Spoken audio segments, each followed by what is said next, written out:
I'm delighted to invite to the stage Luis Alvarez from BT Global Services. Luis, would you like to come and join on perch yourself on one of the stools? You may choose which one. Phil Jordan, who's the Group CIO from Telefonica. Phil.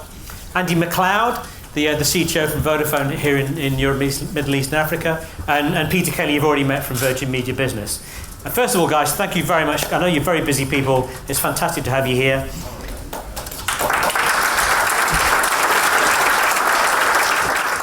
I'd like each of you in turn just to introduce yourselves, and also just about your thoughts about the state of the telecoms industry today. Just some high-level thoughts about the state of the telecoms industry today. And Andy, you sort of just arrived, so we'll give you time to catch your breath a bit. Luis, do you want to kick us off and talk about how you see it as the state of the telecoms industry today? And of course, tell us about your role within BT Global Services. Well, my role is I run BTGS, which is the part of BT, which is around 40% of the group. It's around 7 billion business, 20,000 people around the globe, and pretty much we serve around 6,000 customers that are government and corporate customers. And I think that in terms of the industry, probably I have a mixed feeling, I would say, right? On one hand, it is absolutely true, and this is what we see every day, is that our customers use more and more what we sell, right? And the network has become core to the way they operate their businesses, and the network services, so the IP voice, the cloud contact centers, the cloud services that you see in any kind of application are becoming core and absolutely critical for the way businesses are run today. On the other hand, we need to keep thinking every single day how we drive margins out of the investments we are making. So the challenge we have is how we show the value we create for our customers. And in that sense, it doesn't matter if it is consumer market or if it is corporate market. You need to find out how you identify yourself in front of the customer as a value brand and not just as a commodity player. And this is a continuous debate we have internally, and we have with our customers and probably with partners, suppliers, and the whole ecosystem, I would say, and even with a lot of our colleagues, because we need to show this as an industry. So this is kind of setting the scene from this, and I have taken a number of notes of the conversation so far that I will be more than happy to share later. Thank you, Luis. And then Phil, from your position as Group CIO within Telefonica. Not to repeat, I think it's extremely challenging. We've heard, regulatory position and margin pressure, and now lots of M&A and lots of in-country consolidation. Extremely challenging, but I also think it is, I'm right where that first debate was, it's extremely interesting and exciting period, because I do feel we're sort of through the dark ages. From an IT perspective, which is my responsibility in Telefonica, is it's never been a better time to be in IT and a telco. We're still wrestling with fixed and mobile convergence. Now we're wrestling with ICT convergence. We're wrestling with the M&A activity as well in the industry. And I think the biggest challenge of all is to take the data opportunity we have. We definitely live. We stand next to you as you live your digital life. And I think we've not monetized or seen any value from that data position that we own. We have assets that others would kill for. So I think the opportunity is there. I mean, we've still got an awful lot to do to realise that opportunity. But I think not to sort of repeat what I said before, but I think it's a tremendously challenging but exciting time. It's been bleaker than this, is my view. And Andy, you've caught your breath now? Yeah, thanks. I look after technology for everything outside Europe. So Middle East, Africa, and Asia Pacific. So that's Turkey and everything south and east of it, including the US. I've got network and IT.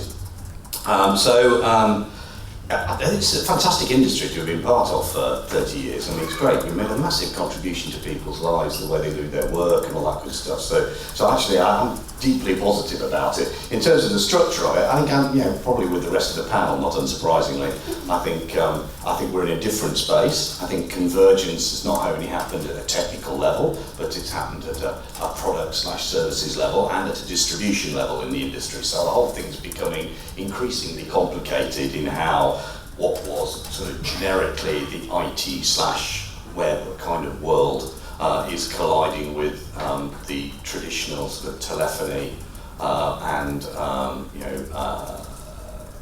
data communications world. So I think that, and that's that we've been sort of they're at a technical level, and we sort of moved into convergent product, but actually now the whole thing has come together. I think that's providing some real opportunity and some complexity, and that is what we're going to talk about in a minute, I guess. Big opportunities, yeah. And Peter, you've already given us your sort of view from Virgin Media Business. What about your view as a whole for the industry? Yeah, probably very, very similar. It does feel like we're in a little bit of a perfect storm of kind of fixed mobile and IT kind of converging at a fair rate and not, as Andy said. It is a bit of a race to the middle. The mobile guys get there, the fixed guys get there, the IT or the over the top guys going to get there.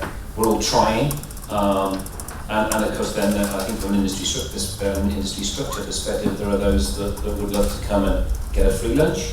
And I think that's the problem when you're in the network infrastructure business, whether that's mobile or fixed, is how do you justify those big investments in kind of network and stay in tune with what the market wants to purchase and get the returns. And I think that's what we're fighting with. Still massively excited, like Andy. I've been in the business 30 years, so I, like probably Andy, grew up with the telex machine and the analog fax, and now we're in an industry where I think I just saw some figures that this year we'll do £50 billion of online sales in the UK.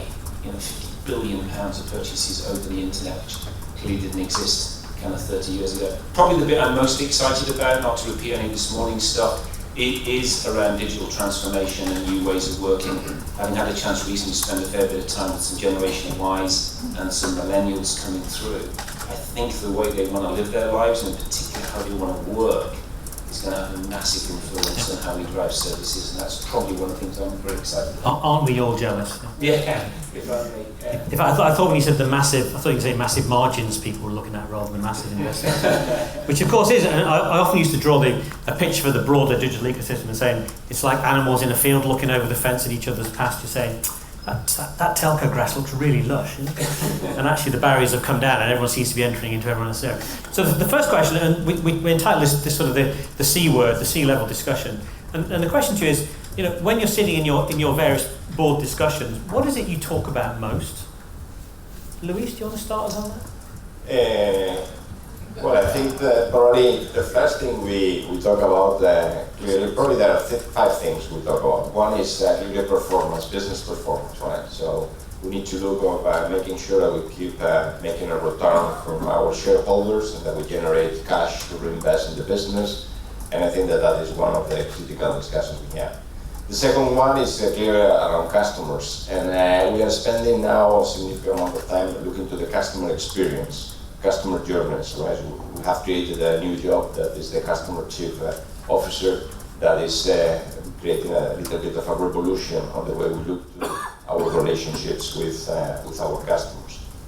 The third one, we have been discussing about regulation and probably regulation, compliance, and security, right? Is part of the critical agenda that we also have done. The fourth one is about employees, talent, how we manage talent, how we secure talent and evolution in the future, which is sometimes a major theme that we tend to forget, right? How we ensure that we have a career path for people. And the final one is innovation. How we reinvent ourselves. So we are looking out, you have seen the GFAS rollout we are making, how you can take that to the next generation, the Dolby integration on conference and services, the way we are driving what we have called the cloud of clouds for business customers. So I think that keep looking to the innovation agenda. And we have one session a year in our labs. And we try to go through all the investments that we're making in research and development to learn more. We bring people from the Valley, from Israel, and from China in order to look to that. Right? So those are the 5 themes. Okay. I'm not going to go the same order, so just to keep people on their toes. Andy, do you want to give us a view next? What do you think? Maybe talk about performance stuff. I think some bigger topics that have popped up, I guess, in recent time. One is, I wasn't here for Peter's pitch, but the digital piece. So, what does Vodafone? What should the digital version of Vodafone look like?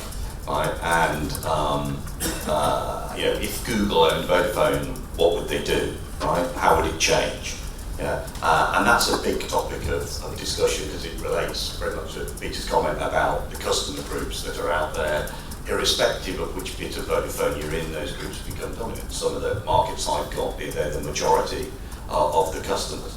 And self-service, how do you build more of that in? What are we doing with automation? Automation is a big piece of the digital business agenda. We are generally not desperately automated other than the actual machine that does the switching work itself.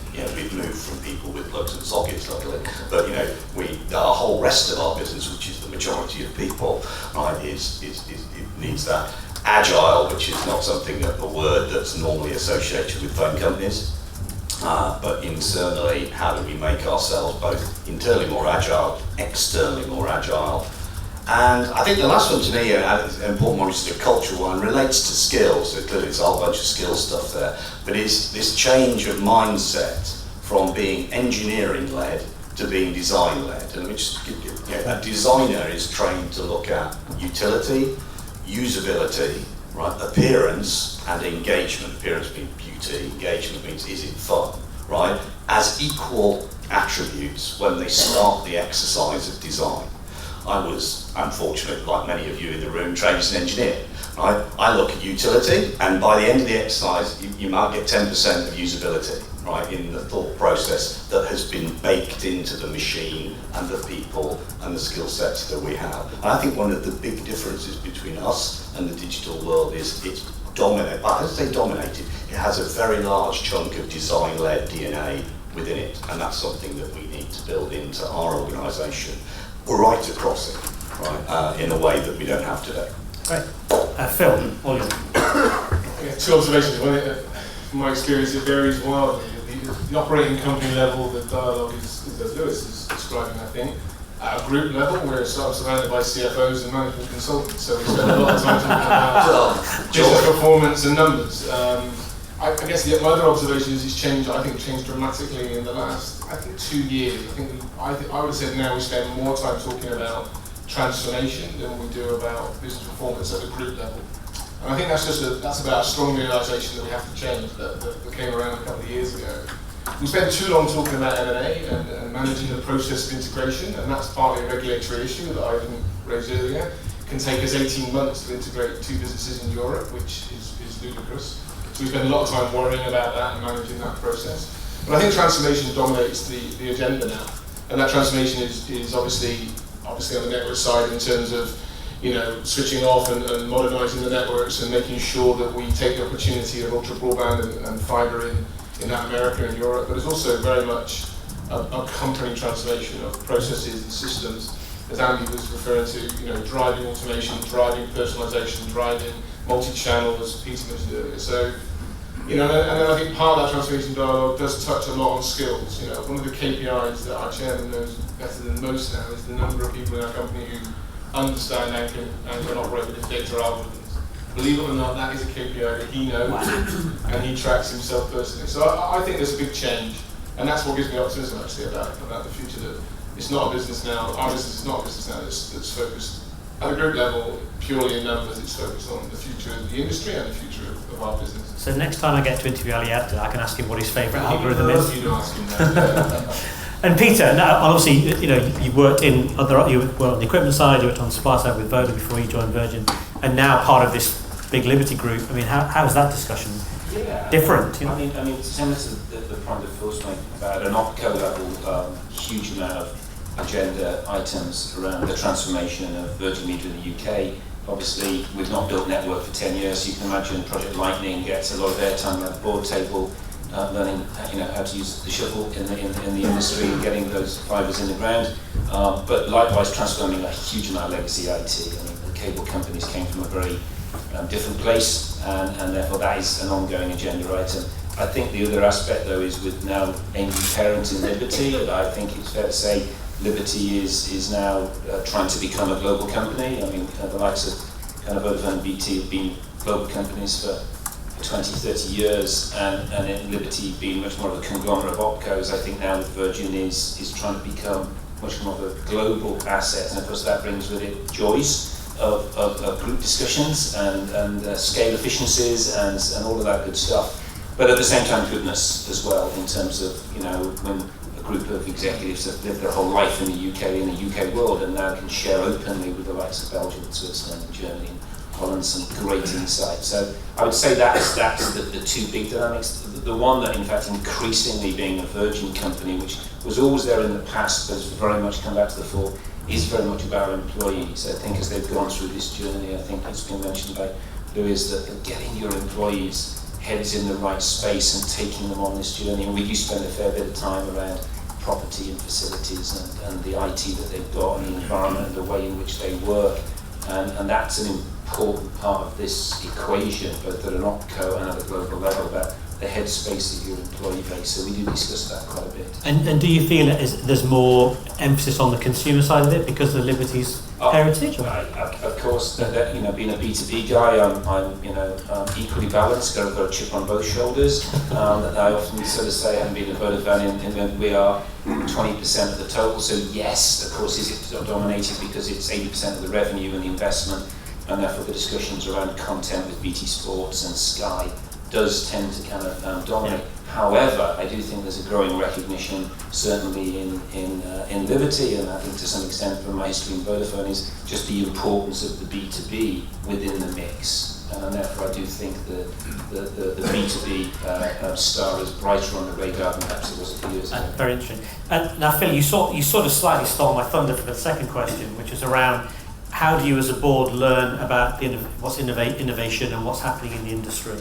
So who's talking to the board? Who's feeding information to the board, both internally and externally? So you touched on it. Do you want to kick us off, Phil, on that?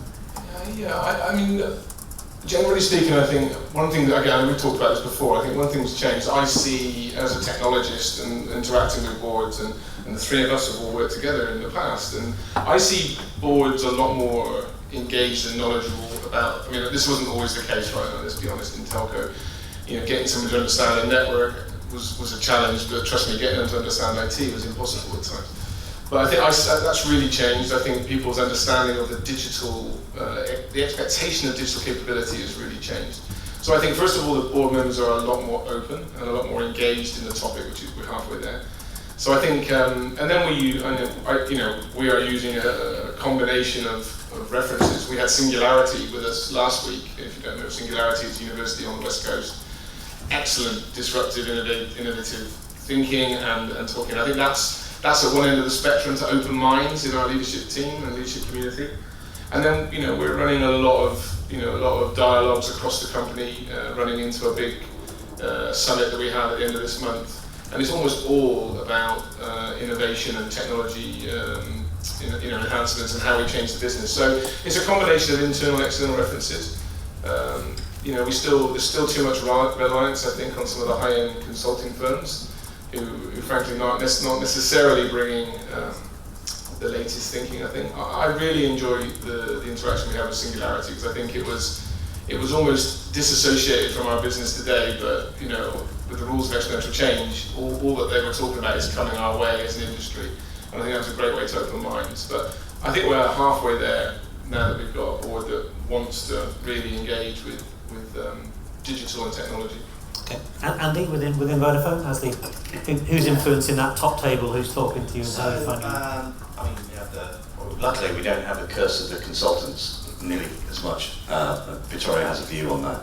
I think we have the normal mechanisms that you would, so we touch the various communities in the sort of the VC innovation space and the universities, and we have run a bunch of those programs. But I think one of the areas that perhaps is a little bit different, that we do work on and have been working on quite hard in the last couple of years is actually our community of distinguished engineers. So we have a career thread within Vodafone, which has a small number, it has 3 levels actually, a small number of distinguished engineers, and we have principal engineers, and we have subject matter experts, and these are people who've kind of chosen to go up the technical route rather than the managerial route, although some of them have mixed that, but particularly the community of distinguished engineers at the top, part of their remit, and it is baked into their objectives, and there is a piece of their time allocated to them being allowed to do this, right, is to go off and seek out those kinds of disruptive things, not necessarily in their own specific area, I don't intend to go there, but more widely. And actually then that is collated and pulled together. We have a session a seminar twice a year, actually probably going to go up to 3 times a year, where half of that is discussing exactly that, knocking it around in that community. That community involves, then that session involves other parts of Vodafone, and then that is bagged up and then distributed. So I have a standing item on the regional leadership team quarterly session that's run by my dotted line boss, with all the CEOs for the region on, where I go through aspects of that I choose to tell them. So we introduce them to the sort of interesting, funky, dangerous, whichever angle you come from, stuff that we've found in the last 4 or 6 months. So that's works quite well, that mechanism. Excellent. Luis? Yeah, I think it's a fascinating topic, I think, because on one hand, we use our customers as a source of like a soundboard, both in the consumer market, but as well on corporate markets. So we do a degree of innovation related to create whole houses. So we have developed with TNT something called BT Trace, which is a new way of tracking parcels in the supply chain. We have been doing things on the pharma industry, creating pharma cloud services with some of the pharma companies. So we use customers as a source of innovation. We have, of course, our research labs, and we invest every year around 500 million or so on research and development. And we have been trying to get to the limits, I would say, of technology, right? So the GFAST trying to do the 5 gigabits per second.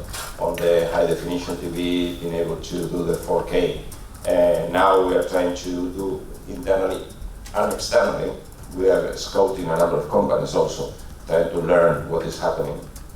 And the final thing is that we keep driving also in understanding the new commercial models, because I think that innovation or disruption is not coming only from technology, but also on commercial models. So trying to understand that a little bit. Personally, I have 4 kids from 19 to 27. The 27 one works for some kind of a Facebook in Spain, 20, that you may know is part of the Telefonica group.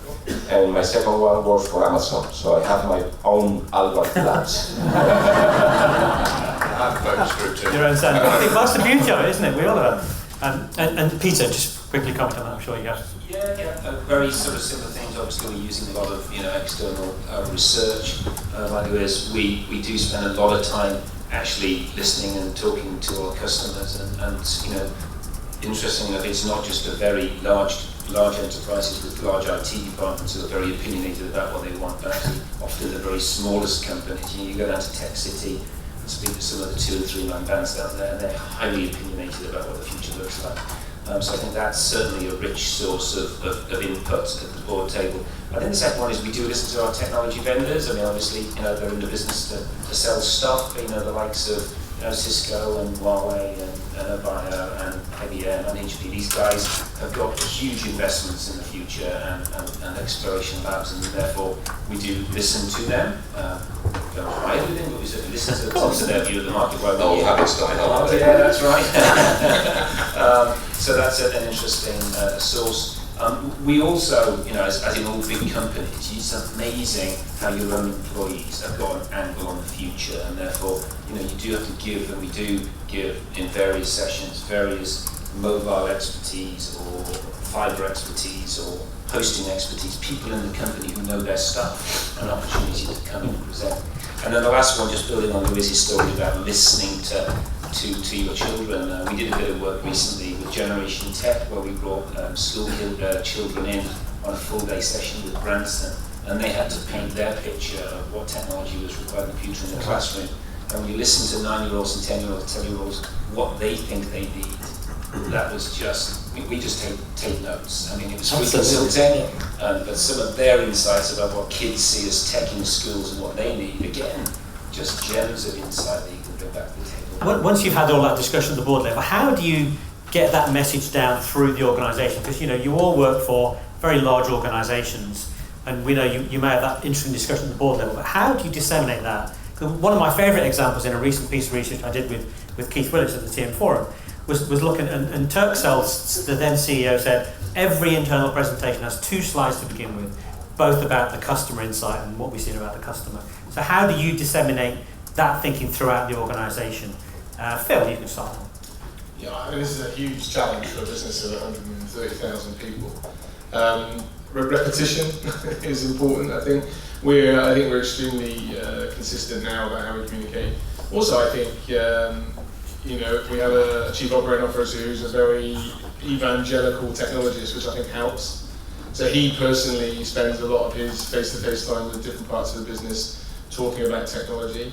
One of the things that we did mention in the previous answer, I know we all do this, but we have startup acceleration. Peter has announced this week. We have WireOut, which is in every country where we operate, but we do an awful lot of incubation startup. So we use those guys and the 20 guys we talked about earlier to try and engage the business as a whole. But listen, I think if any of us really could solve this challenge of can you spin around 130,000 people, get them on the same page, open their minds, and then get them all moving at the same pace in this area, we'd all be winning more market share probably. But I think we work hard at different type of ways of engaging them and communicating and repetition. And challenging them as well. Singularity was an example of where we just wanted to challenge our people, our leaders, to think differently. Well, let's say we should have the technology at our disposal to do this, shouldn't we? Yeah. Peter, what about within Virgin? Yeah, I guess for me it's about broadcast and cascade. I mean, we probably use the same vehicles as many of the guys in terms of whether it be emails or webinars or CEO broadcasted emails, site visits. We do a very interesting one where we call it a grill session where the whole company can log on, the board is online and they can ask any question anonymously as to what's going on. We find that very eye-opening in terms of the questions that they ask you with regards to parking facilities and the quality of the food in the cafeteria and the occasional about the vision and future of the company. But there's all of those vehicles. The reason I mentioned Cascade though, because in my experience of 3 big large companies, I've called it the cement layer, but often one of the complexities is that the board is having great vision and communications to lay out. It gets a couple of layers down. And then when 2 months later you go to the frontline staff and ask them whether or not they've got that comms and they understand and they're aligned to it, often it hasn't got there. And therefore I think the role of management cascade is something we're working very hard on, where you put the responsibility for that communication down the stack, not just at the desk of the CEO. Yeah, but I guess it's also this breaking down the silos and making sure it's not done in silos so the message isn't distorted as it goes down. Correct. Quickly, Andy, and then we'll come to Louis. Well, so to that point, I think it's a lot about alignment, both of the message and the language that's used in the message. I think, especially if you're in a multilingual environment, that's really, really important, and how it translates is important, because there's a sentiment aspect to all of these things as well as the actual fact. And I think the second one, which works really quite well in Vodafone, is that Victoria has a nasty habit of recording 2 or 3 minute videos on his phone and posting. Effectively has a YouTube channel, which works quite well because it'll come out of an analyst or it'll come out of a customer, and he'll do this thing in the taxi or in the car or wherever, and that actually is quite good. So the tube works quite well. Good. And other people use the same thing. Yeah, I think use them. It's all there to be used, isn't it? Think of the way they Certainly YouTube. The way the kids exactly. And Louis finally on that one. Yeah, I think that the way we looked to this is first on the top-down kind of communication. I think that you have like the formal way of communicating, which to me it is about the direct manager of the people. Is the person that is going to make a difference on how you communicate and share the information or the content or the ideas down there. And there is an informal part. I personally write a blog which people tend to go and look at this because of the pictures more than the actual content, but at least I take care. Maybe later we can make a selfie and publish it. But then you have also something that for us is even more critical than just communicating, which is making sure that people can share. The collaboration part is as critical as the top-down, because the issue we have is not that the messages from the top, the results we have presented. It's more about, okay, we have won something in South Africa with Sasol, how we can replicate that success with World Parsons in Australia, right? I think that collaboration environment is still a challenge for us. Great, thank you very much.